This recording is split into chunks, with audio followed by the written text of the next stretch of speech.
حضرت مہدی کے آنے کی نشانیاں کیا ہیں؟ کیا کوئی خاص وقت ہوگا؟ ہم کیسے آئیڈینٹیفائی کریں گے کہ وہ وقت آ چکا ہے یا ان کا ظہور ہو چکا ہے؟ سب سے پہلی بات تو یہ کہ حضرت مہدی سے مراد کیا ہے؟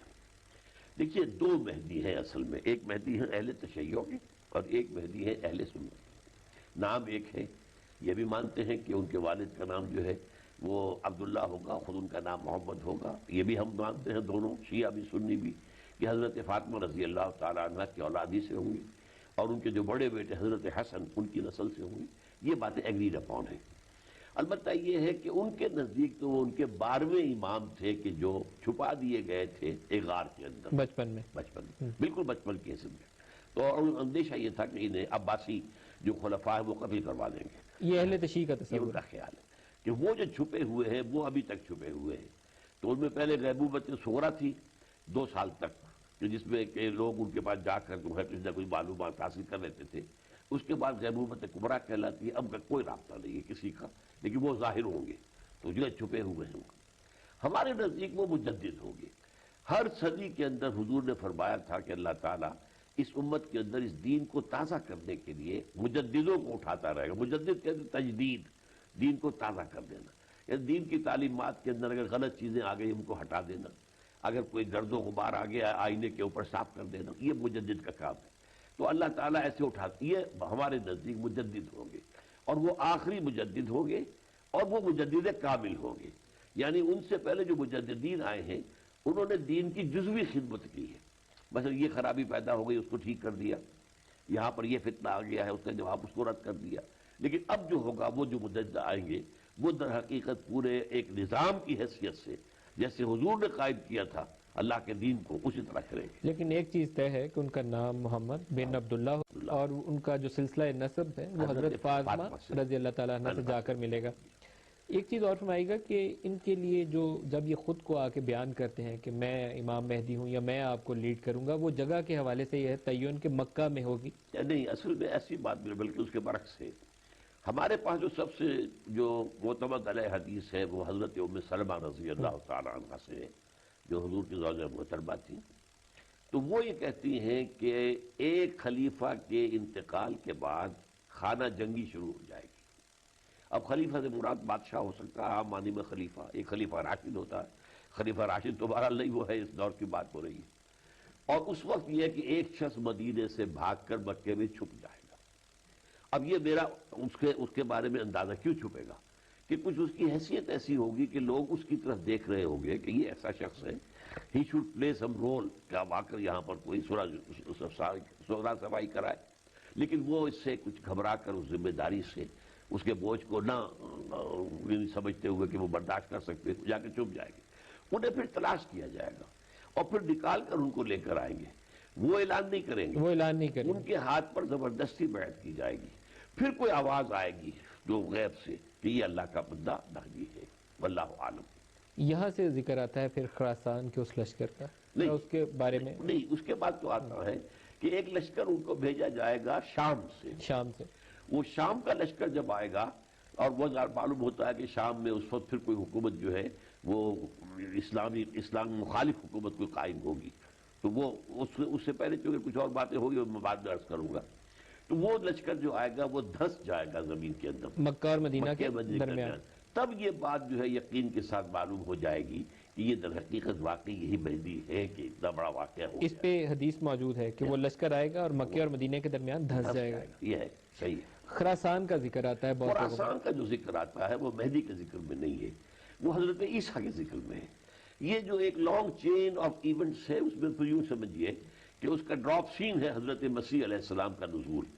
اس وقت حضرت مسیح علیہ السلام کے ساتھ جا کر جنگ کرنے کے لیے جو لشکر چلیں گے ان میں سے خراسان سے آئے گا. وہ خراسان سے آئے گا. خراسان سے جانے سے پہلے پھر امام مہدی کا ٹینیور کتنا ہوگا، کتنی مدت تک وہ لیڈ کریں گے امت کو؟ آپ پورے یقین کے ساتھ ہم نہیں کہہ سکتے، لیکن یہ کہ ایک اسلامی حکومت جو ہے وہ بہت صحیح قسم کے حضور کے نقش قدم پر خلافت علی منہاج النبوہ وہ قائم کر دیں گے. لیکن ایک اور حدیث آتی ہے، یخرج الناس من المشرق یؤتون للمہدی یعنی سلطانہ.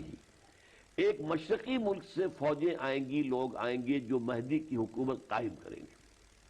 معلوم ایسا ہوتا ہے، یہ میرا گمان ہے، پھر تو ایک اندازہ ہے، ہم یقین کے ساتھ ان تمام چیزوں کی جو ہے انٹرپریٹیشن کچھ اندازہ تو کر سکتے ہیں، لیکن پورا اس کا ٹائم فریم بنانا اور اس کے بارے میں یقین کے ساتھ کچھ کہنا، معلوم ہوتا ہے کہ اس سے پہلے یہ جو عرب کے مشرق کا علاقہ ہے، اس میں افغانستان بھی ہے، پاکستان بھی ہے، ہند بھی ہے، ایران بھی آتا ہے، یہاں کہیں پر پہلے کوئی ایسی حکومت قائم ہو چکی ہوگی کہ وہاں سے فوج جائے گی جو مدد کرے گی حضرت مہدی کی وہاں پر حکومت ان کی جمانے کے لیے۔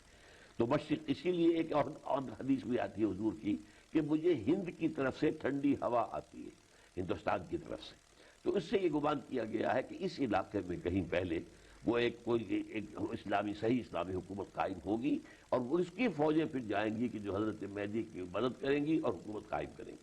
حضرت مہدی کے ٹرم کے حوالے سے مختلف جگہوں پہ مختلف ٹائم فریم بھی لکھے ہوئے ہیں، کچھ جگہوں پہ ذکر ہے 7 سال، 9 سال، یا بعض نے 40 سال بھی تحریر کیا ہوا ہے، اس میں زیادہ صحیح حدیث کون سی ہے؟ تو میرے خیال میں اب یہ اصل میں چونکہ میں اس کے لیے پوری طرح تیار ہو کر تو نہیں آیا ہوں، تو یہ میرے خیال میں 7 سال ہے۔ 7 سال ہے، تو اسی دوران 40 سال آتا ہے حضرت عیسیٰ کا۔ حضرت عیسیٰ کا، حضرت عیسیٰ کا جو ظہور ہے وہ امام مہدی کے ہوتے ہوئے ہی ہوگا، اور ایک نماز کا بھی ذکر آتا ہے جس میں وہ امامت کا ذکر کرتے ہیں، اس کی تھوڑی سی وضاحت فرمائیں۔ اصل میں اس سے پہلے عرض کر دوں کہ اس سے پہلے معلوم ہوتا ہے حضرت مہدی کے سے پہلے کہ آرمگڈون جس کا ذکر ہے بائبل کے اندر، اور جس کو اگر آپ جا کر دیکھیں اس میں ڈکشنری میں تو آپ کو ملے گا کہ very big war which will be fought between the forces of good and evil before the end of this world. اچھا، حدیث میں اس کا ذکر ہے الملحمۃ العظمیٰ، ملحمہ کہتے ہیں جنگ کو، لحم گوشت، تو گوشت کے چیتڑے اٹھتے ہیں جنگ کے اندر، تو کسائی کی دکان کو بھی آج کل عالم عرب میں ملحمہ کہا جاتا ہے۔ تو یہ ملحم جو ہے وہ بڑی جنگ ہوگی، اور اس جنگ کے اندر بہت بڑی تباہی ہوگی، اور مسلمان ممالک کی بڑی شکست ہوگی، اور معلوم ایسا ہوتا ہے کہ جو گریٹر اسرائیل جو ہے وہ تقریباً قائم ہو جائے گا، قائم ہو جائے گا۔ یہ حضرت مہدی کے ظہور کے بعد کا زمانہ ہے یا اس سے پہلے اس کے آس پاس ہی ہے، اس کے آس پاس کا زمانہ ہے؟ اور پھر حضرت مہدی جو ہے اس کے خلاف جہاد جو ہے وہ شروع کریں گے، اور اس کے بعد اللہ تعالیٰ کی مدد اور نصرت سے وہ ریگین کریں گے وہ ممالک، اب یہ عراق اور شام اور یہ سب چلے جائیں گے، جبکہ ادھر اس کا ذکر ہے حدیث کے اندر، یہاں تک کہ ترکی چلا جائے گا، یہاں تک قسطنطنیہ ہمارے ہاتھ سے نکل جائے گا، پھر وہ ریگین کریں گے۔ جب وہ ریگین کر رہے ہوں گے تو اس موقع پر پھر یہ دجال کا ظہور ہو جائے گا، یہودی کھڑے ہو جائیں گے۔ محسوس ایسا ہوتا ہے کہ یہ جو جنگ ہے، جو پہلی ملحمت عظمیٰ ہے، آرمگڈون ہے، اس میں صرف عیسائی آئیں گے، یہودی نہیں آئیں گے، جس کا نقشہ میں آپ کو دکھا دوں کہ یہ دونوں جنگیں جو ہوئی ہیں، اب جو پہلی وار ہوئی تھی جو گلف کے اندر، اس میں بھی انہوں نے اسرائیل کو بٹھا دیا تھا کہ تم بیٹھے رہو، امریکہ نے کہا سر تمہاری حفاظت کا ذمہ ہم پر، اور یہ جو اسکڈ میزائل سے ڈر رہے ہو، پیٹریوٹ میزائل ہم دے دیتے، یہ فضا بھی اڑا دیں گے، اس کو سامنے نہیں لائے، اس لیے کہ اگر تم آؤ گے تو پھر عالم عرب جو ہے پورا کا پورا جو ہمارا ساتھ دے رہا ہے وہ ہمارا ساتھ نہیں دے گا۔ تو اسی طریقے سے تو یہ اس معاملات کے اب بھی جو یہودی جو ہے سامنے نہیں آ رہا کسی جنگ کے اندر، نہ عراق کی جنگ میں سامنے آیا دوبارہ جو عراق ختم کیا انہوں نے، نہ افغانستان کے اندر کسی کولیشن میں آیا ہے، وہ تو بٹھائے رکھیں گے۔ البتہ آخر میں جب یہ دیکھیں گے وہ یہودیوں جو عیسائیوں کا لشکر آئے گا، اس کے حدیث کے اندر آتا ہے کہ 80 علم ہوں گے، اور ہر علم کے نیچے 12,000 فوج ہوگی، تو گویا کہ 9.5 لاکھ کی نفری یہ آرمگڈون میں آئے گی، اور اس کے نتیجے میں میرے نزدیک گریٹر اسرائیل قائم ہو جائے گا۔ یہ ہے وہ کروسیڈ جس کی تیاری اس کی شروع ہوئی، اور جس کے لیے یہ ٹوائن ٹاورز گرائے گئے، جس کے لیے نیٹو کو مضبوط کیا جا رہا ہے۔